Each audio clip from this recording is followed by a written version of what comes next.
It's going to be a great trip down memory lane now. I remember when I first moved to England and I was working for the BBC, the interview everybody wanted was with this man and his brother. The teenage Brossettes, they were absolutely everywhere. And he continues the legacy now. He's traded in, though, the jeans and the blonde hair for a more sophisticated look and sound. Yeah, we can talk to Matt all about that in just a moment. You know, the evolving of that, they always say, what was it? Wasn't Darwin that said evolve or die? I mean, there you are singing the same song, When Will I Be Famous, but completely different. It's like a completely different person singing it. Well, I mean, you've been interviewing me for a long time, and you're not the same, I'm not the same, and I think that you know, 5 years in, this is my 5th year in Vegas, we've done 700 shows, and I wanted to take the song back and make it feel, you know, comfortable, I guess, in my own skin, and we've done such a great job. I produced this record with Ron Fair, 28 Grammys, and he said this is a record of his life, and it just feels right now, you know. That song's not going away, so I figured I wanted to put swing into it and just... And where did the whole swing thing come from? Have you always been a fan of kind of big band swing? Yeah, my granddad, you know, would have a pint and listen to Nat King Cole for hours, and he would explain all the greats to me, and now I recorded this album at Capitol Records in Los Angeles, where Sinatra actually recorded all the Capitol sessions, and Nat King Cole, we just did another record for next year, and we used Nat King Cole's piano. So see, and I can understand that this is very sophisticated, and certainly, Ruth, I know this will be your... Oh, I love all that kind and we'll be both listening. And that came from my dad too. Yeah. He loved all the big band swing. But here's my question. My question is, the Brossettes of the 80s and into the 90s there, do they buy into this? Do they come with you? Or, I mean, I expect there is a new audience. Of course there's a new audience. Yeah. But do you take a lot of the old audience with you? Yeah, it's beautiful to see, actually. Like, you know, they bring their hubbies, and the fellas, they always know there's going to be a lot of ladies at my shows, which is good.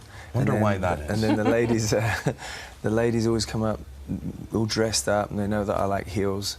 Good pedicure, ladies. and it's always good fun. It's flirtatious. It's edgy, but it's just got a lot of swagger to it. You know? Now, you're talking about the ladies. There's one lady reigns supreme in your life that means Absolutely. more to you than anybody else. And we were talking about the cancers and the cancer involvement, and sadly this has hit home to you. And your mum has to deal with this. How are you dealing with it, and how is she getting on? I think the information that you guys are putting out is hard to watch, I'll be honest. I think and viewers will be like, that's hard, but I think you kind of feel like that you must be, you know, information is power, and knowledge is power. But I think I must say, on another side of things, my mum is in the middle of chemo right now, and she came to my show the other night, and then the next morning she had to go for chemo in the morning. And I think it's important. I sing with my mum every day on Skype.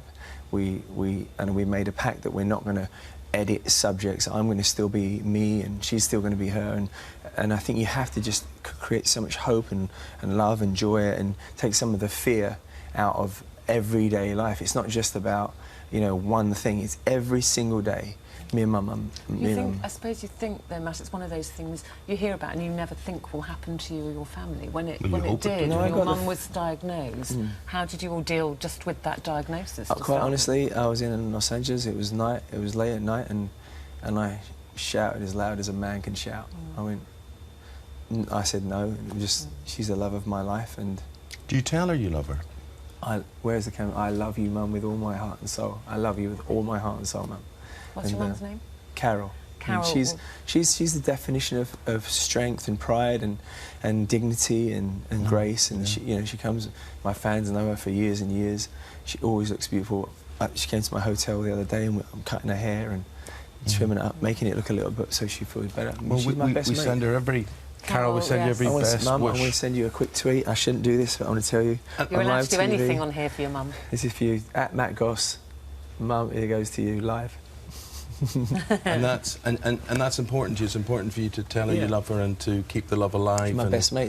This is the genesis of my life. It's like a medicine, is it, to her and you? I think that we're mates. I mean, my mum always says to me, you know, you're my son, but you're my mate, you're my friend. Right. Or hope I have that with my son. You will, of course you will. I think it's important to create joy, not just in this situation. I think it's life is better if you try and create joy in people's life. Now, you've been creating joy for 5 years in Las Vegas. Yeah, but how are you doing that without your twin? You see, it's all right saying we talk about Bros and we talk about you were there with your brother, but it wasn't just your brother. Always talk about Bros. Can we stop talking about Bros, please? Yeah, but I want to talk about Luke now, right? So how was it strange as a twin to venture off, and he does what he does, his acting and all that. And does he live in the States as well? He does. We both live in LA. Yeah.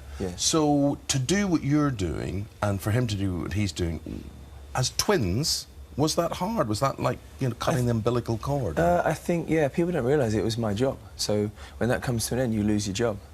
And you go, oh, I lost my job today. And even though it was glamorous and it was Bros did create mayhem wherever we went, it was, I lost my job, but it was one of those moments where you feel like a real Brit. You know, you put your left foot in front of your right foot. And I actually moved within 30 days of the changing of the tide.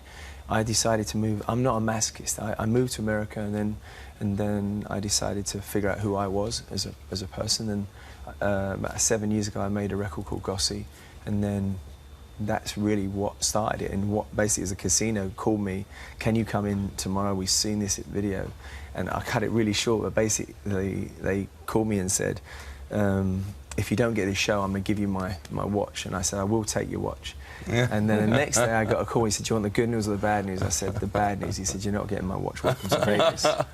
So, and that was it. And there was like, you know, the president of Caesar's Palace. And a residency, is that kind of every day for however long? I just extended with Caesar's Palace, so I get to go after these shows I've just finished and this run. We're already sold out for the next month in Vegas, so I go straight off the plane, go and do more shows. We're at around 700 shows now, me and the lads.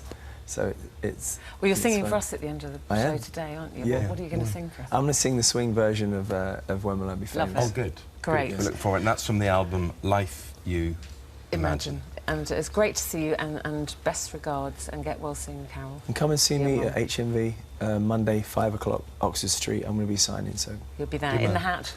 In the hat, if you want. Lovely. Matt, good seeing you. Matt. Thanks very much indeed.